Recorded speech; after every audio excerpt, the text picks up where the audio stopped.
Барлықтарыңызға сәлем. Бүгін сіздермен Бүк және Шік бағдарламасы. Және менің әріптесім Орынбай Данияр, Сапарбек Ақжүніс. Бүгінгі біздің тақырып туризм мамандығы. Туризм мамандығы бұл армандағы кәсіби жол ма?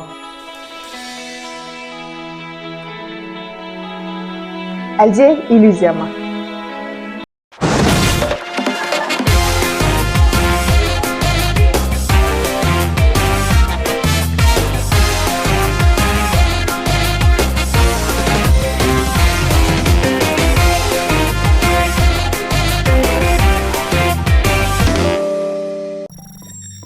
Қазақстанда туризм саласы рекордтық көрсеткіштерге жетіп отыр. Былтыр ішкі туристер саны 50%-ке өсіп, 6,9 миллион адамға жетті.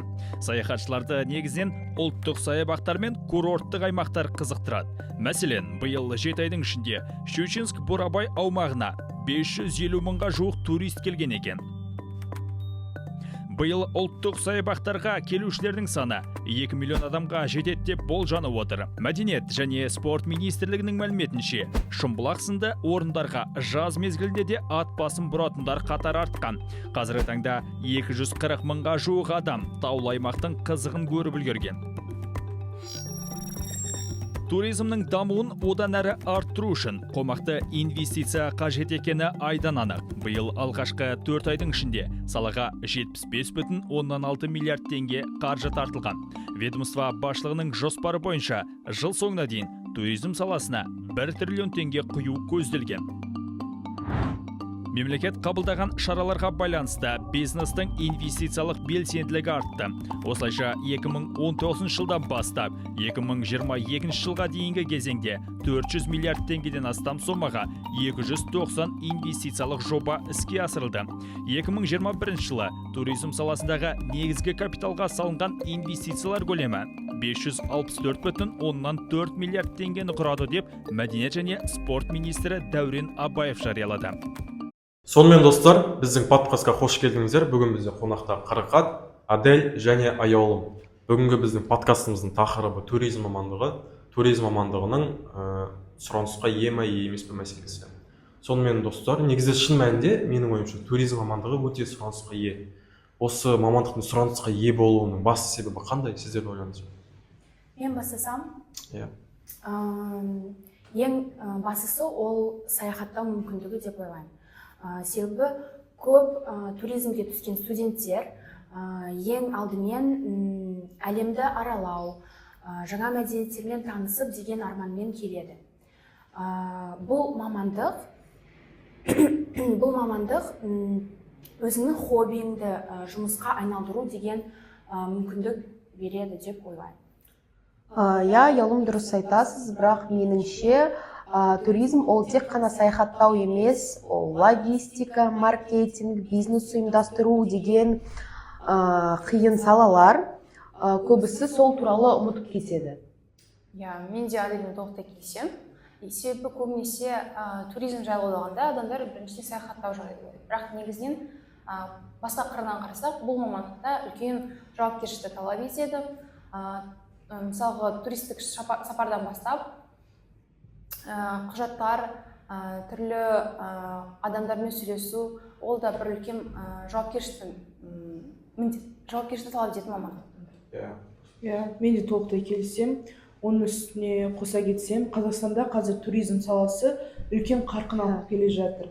Сондықтан да қазіргі дамып келе жатқан жаңа бағыттар, мысалы этнотуризм, экологиялық туризм, бұл біздің Қазақстанымыздағы туризм саласын жаңа бағытқа итермелеуде. Сондықтан адамдар бұл саланы болашаққа өте өзекті болатын ойлайды деп ойда. Жақсы, енді келесі сұраққа көшсек.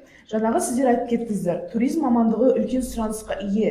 Бірақ үлкен сұранысқа ие болса, неге қазіргі жастар, түлектер басқа мамандық бойынша жұмыс істейді, немесе мүлдем басқа салаға кетіп қалады? Менің ойымша мәселе тәжірибеде. Мысалы, сен универді бітіргеннен кейін компанияға жұмыс істеуге келдің, бірақ сенен тәжірибені талап етеді. Бірақ сен жаңа университеттен шықтың, универде нақты тәжірибені ала алмайсың. сол себепті тәжірибені қайдан алабыз? Иә, дұрыс айтасыз, сізбен толықтай келісемін. Тәжірибе мәселесі негізі үлкен мәселенің бірі. Бірақ мұнда тағы да бір мәселе бар. Ол жай ғана сұраныстың сәйкес келмеуі. Менің ойымша, негізі туризм мамандығы ол жаз мезгілінде немесе жай ғана демалыс күндері сұранысқа ие мамандық, ал қалған күндері жұмыс иелері жай ғана жұмыссыз болып қалады. Сол себептен осы жұмыста жұмыс істейтін адамдар осы жұмыстан шығып кете салады жай ғана. Былайша айтқанда сезонный жұмыс ретінде. Иә, сезонный жұмыс. Сонымен қатар біздің елімізде көбісі таныстар арқылы жұмысқа тұрады.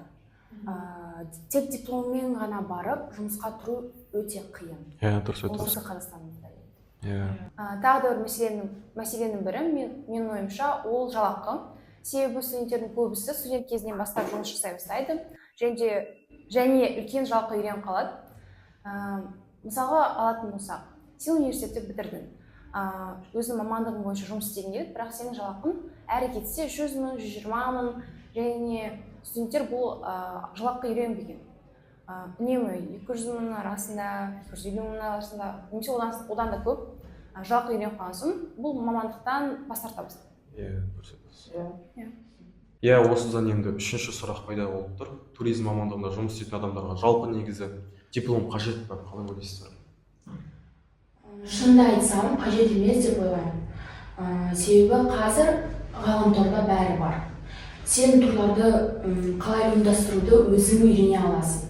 Немесе клиенттермен қалай сөйлей білу екенін өзің де үйрене аласың.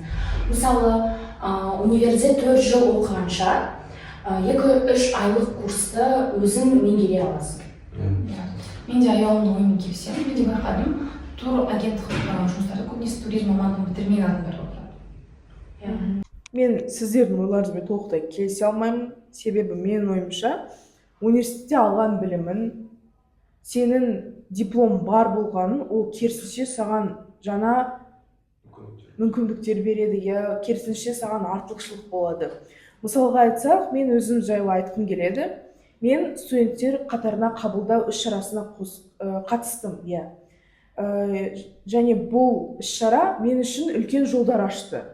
Мен жаңа адамдармен таныстым, олардың мамандықтарымен таныстым, және де туризм мамандығындағы жаңа адамдармен коммуникация құрдым. Яғни бұл жерде коммуникация, социумға кіруін, бұның барлығын біздің университетіміз ұйымдастыруда. Сондықтан университет бұл тек қана диплом жайлы емес, жалпы болашақ өмірінде қолданатын дағдыларыңды дамытады деген ойдамын. Мен сенен толықтай келісемін, әсіресе диплом туралы. Өйткені көбінесе компанияларға жұмыс істеуге келгенде сенен ең бастысы дипломды сұрайды. Себебі менің ойымша диплом ол сенің біліктілігіңнің көрсеткіші. Жарайды, сонда сіздердің айтуыңыз бойынша расымен де жұмыс табу үшін диплом қажет емес деп отырсыздар, немесе шынымен де керек деп отырсыздар. Бірақ расымен де осы іске дәл келсек, өз бизнесіңізді ашуға, немесе турагентті ашуға диплом қажет па? Қалай ойлайсыздар? Меніңше диплом емес, өзіңнің ісінде шеберлік және батылдық керек деп ойлаймын. Негізінде бизнестің қыр-сырын жұмыс барысында де меңгеруге болады. Алайда университетте бизнесті жоспарлау, құқық негіздері сияқты дағдыларды сіз үйренесіз. Бұл сіз өмірден былай ала салмайсыз. Бұл өте үлкен артықшылық деп ойлаймын. Адель, мен сізбен толықтай келісемін. Тағы да былай жағынан қарайтын болсақ, сіз университетте оқып жүрген кезде көптеген адамдармен танысасыздар. Осы танысқан адамдар болашақта сіздің серіктеріңіз болуы мүмкін. Бұл үлкен артықшылық деп ойлаймын. Мен ойымша, кез келген жұмыста ең бастысы сенімділік. Туркомпания ішінде сенімділік бір үлкен қағидалардың бірі.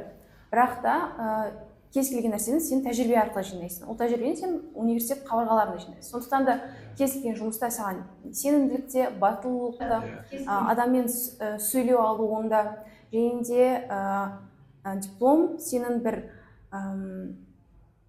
қалай айтсам болады иә дәлелденеді деген сен Дәлелін, иә дәлелденеді білім алу өте үлкен талқылау болды, өте маңызды сұрақтар талқылады. Иә достар, өте үлкен талқылау болды, өте маңызды сұрақтар талқылады.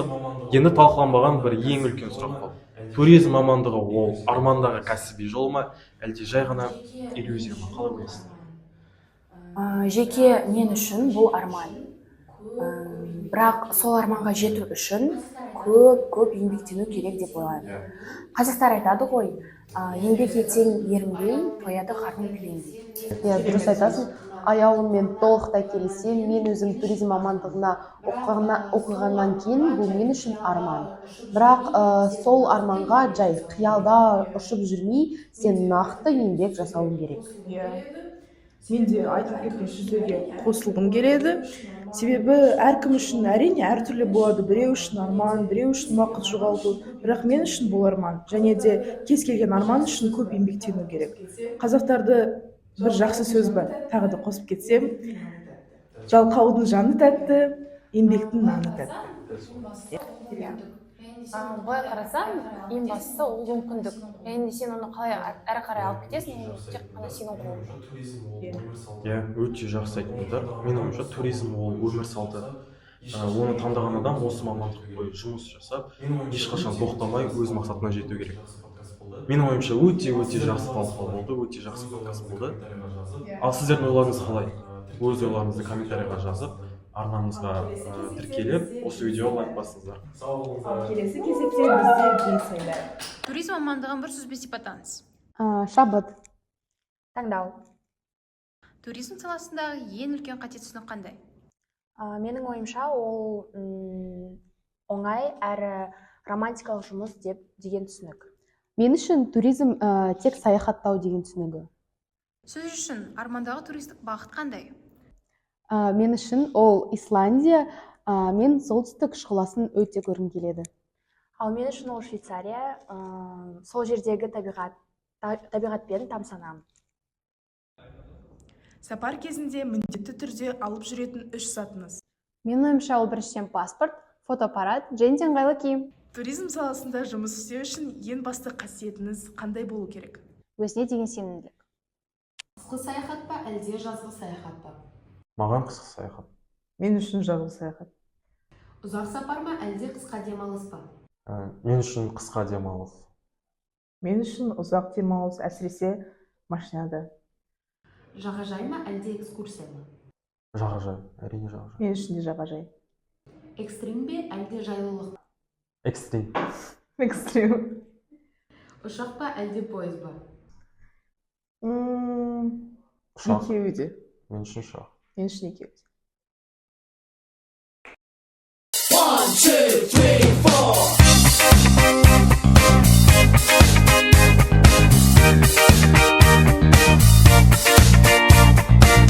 I see you tap your feet. You're on the city beat. You're really looking slick. I think your shoes are sick.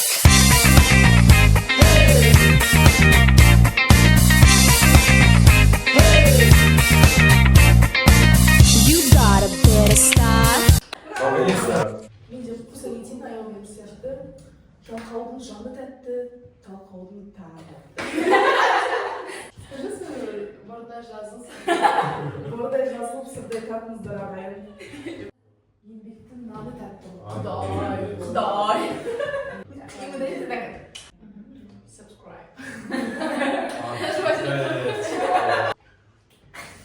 Галя, пена. Мен өз ретінде мысалымды алсам, студенттер қатарына қабылдау Өзінде мысалға алатын. Иә. Екі сөз ауыстырып жүр. Мысал ретінде мысал алатын болса.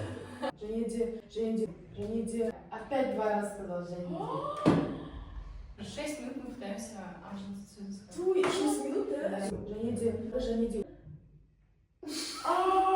Потом еще раз Женя не скажешь, тебе минус балл, я скажу, что Я Абдель Хамамсыз. А если какой-то прикол добавим? Давай.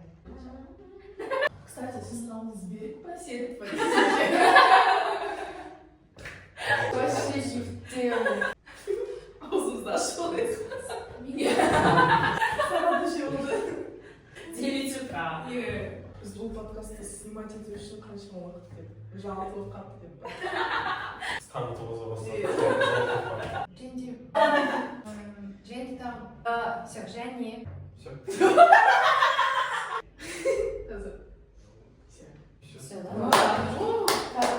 Давайте, смотрите. Ура! Блин. Да нормально. Бүкіл осы үшін бүкіл басынан басталды. Ема. Че? А ведь закончилось? Не снимала, прикиньте.